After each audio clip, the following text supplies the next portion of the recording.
Bienvenidos a este vídeo. Este vídeo es una continuación del vídeo anterior.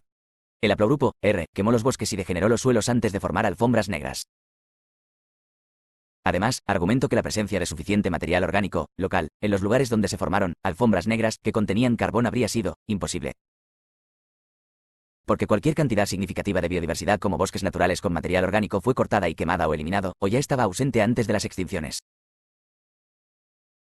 Este fue también el caso en Lommel, Bélgica, donde las arenas sin vegetación y expuestas a los vientos derivarían y formarían las típicas cubiertas de arena mucho antes de la formación de alfombras negras. Para que las cubiertas de arena cubrieran el paisaje, las áreas sin vegetación significativa deben haber sido extensas y los suelos severamente degradados. No es imposible que el haplogrupo R protegiera sus instalaciones y hábitats esparciendo tejas, desechos y sobras para evitar el avance de arenas flotantes que son capaces de cubrir casas, comunidades enteras e infraestructura. Muy bien podría ser que las alfombras negras se formaran de esta forma.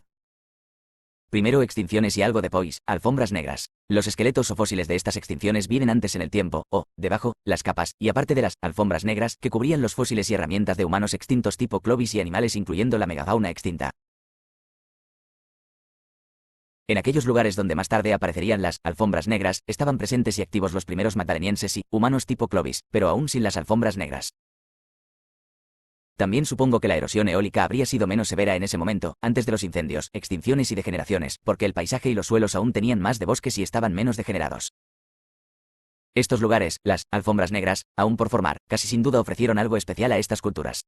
Y también el haplogrupo R, que tanto deseaba estar presente en los mismos lugares que se esforzó por derrocar y extinguir a los humanos parecidos a Clovis, que eran sus competidores por este y otros sitios.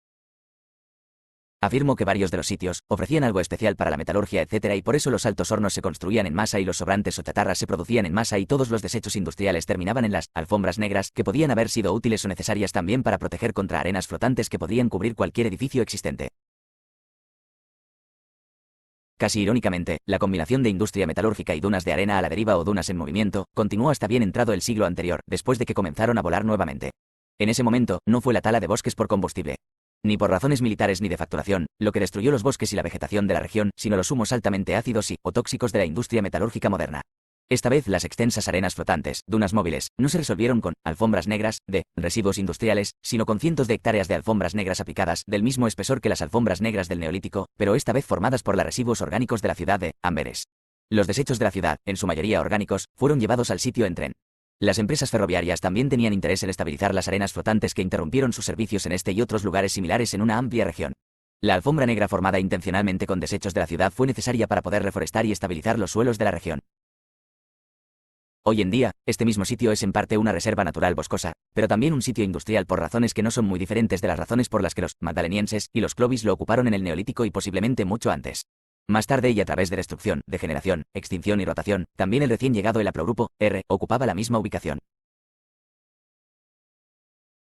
Esto puede ser al menos parcialmente simbólico de lo que somos los humanos también, porque los humanos modernos somos el haplogrupo R. O más bien los descendientes del haplogrupo R, que hizo que todas las personas fueran similares a Clovis. En el oeste de Eurasia, el haplogrupo R causó el Younger Dryas y el Holoceno, y provocó un aumento del nivel del océano de más de 70 metros. Los niveles de los océanos ya habían aumentado en 50 metros en ese momento, probablemente debido a eventos anteriores similares e incluso más extremos. Lo que sucedió en Eurasia Occidental sucedió antes, como en la mayor parte del resto del mundo. Excepto que en este caso hubo varios otros haplogrupos involucrados. Pero como ejemplo, el haplogrupo O fue sin duda un haplogrupo importante que causó consecuencias similares como destrucción y degeneración. Para mí, hay un hilo conductor en lo que pasó a escala global, tuvo que ver con la era híbrida, y los híbridos salieron en masa de sus cunas del haplogrupo R, de escala casi continental en Norteamérica, el caso de Eurasia Occidental, así como cunas con haplogrupo O, en Australia, etc. Prefiero mantener abierta la ubicación y extensión de la cuna australiana, en el caso de Asia Oriental, etc. Sumando todos los híbridos de la era híbrida, se puede decir con seguridad que causaron el reciente Dryas y otros periodos similares antes de eso, todos juntos conformando el Holoceno, y causaron el surgimiento del nivel del mar en 120 metros.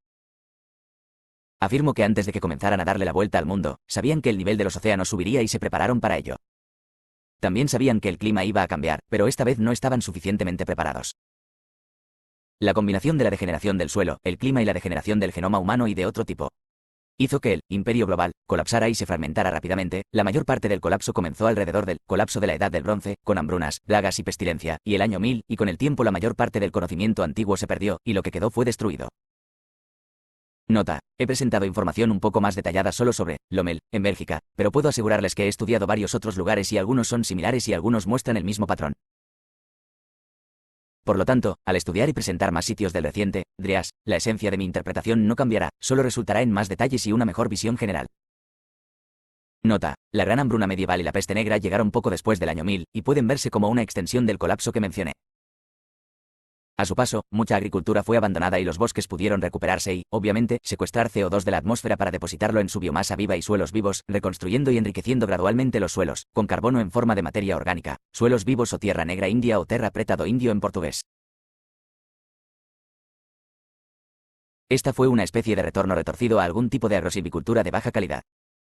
El clima se enfrió y la pequeña edad de hielo comenzó poco después de la gran hambruna y la peste negra. Intermezzo Británica 2023.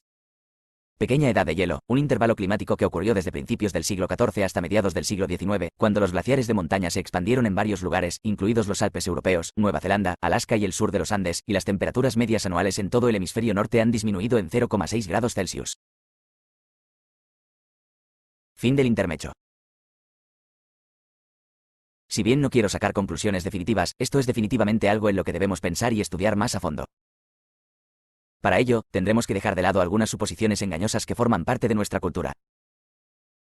Además, quiero dejar en claro que no estoy en contra de la agricultura y soy consciente de que la agricultura es el área que jugará y jugará un papel importante en todas las soluciones para tormentas perfectas, el conjunto de problemas a los que nos enfrentamos.